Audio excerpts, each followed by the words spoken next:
So why are we surprised? All the good people keep away from politics. Who will be in politics? It's a vacuum. It will be filled by bad people.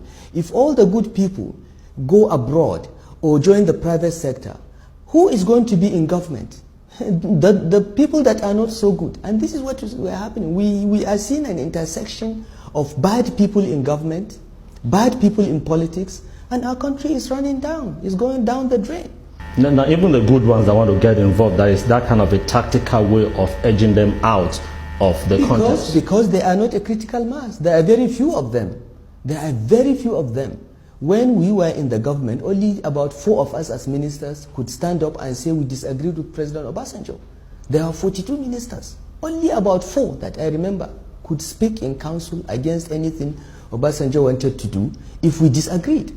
Why? So others will just agree with? Everybody will keep quiet. And this is the problem. When you pick people that have never achieved anything in their lives and put them in these very senior government positions, they want to remain there forever, they will do anything to remain there. They would not tell the president the truth. They will not look at the governor and tell him the truth, which is their job as advisors. Because a minister is an advisor to the president. In that case, is it the fault of the people or the fault of the man who plays them? Because no, it is a bit of both. Okay, it is the fault of the elites, in my opinion. I won't say the people. In every society, the elites, those that are privileged with education, money, or influence, are the ones that ought to sit down and set the tone for the structure of that society.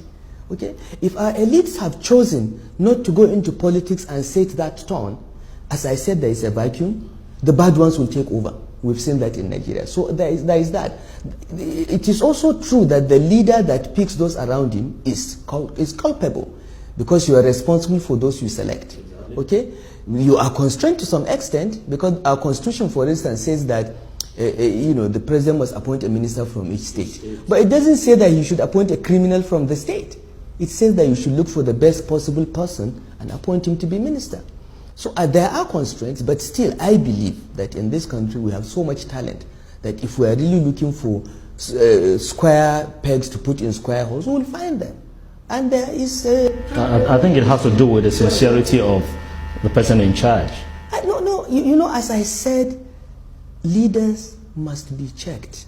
Absolute power corrupts. Absolute power corrupts absolutely. So leaders must be checked. It is in their own interest to create a system that they are checked. Okay? If they are not checked, even good people become bad people. I have seen that transformation. I know many people that I have worked with, that I have interacted with, that were really good when we worked together.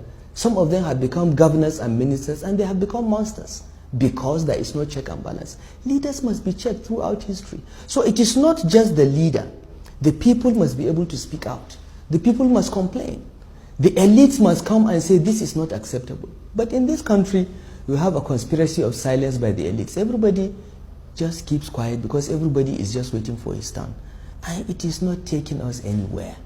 We are all going to be consumed by this crisis. This keg of gunpowder that we're sitting on, in which 75% of the population is below the age of 35, they have no jobs, no hope, and they have not seen a country that ever functioned.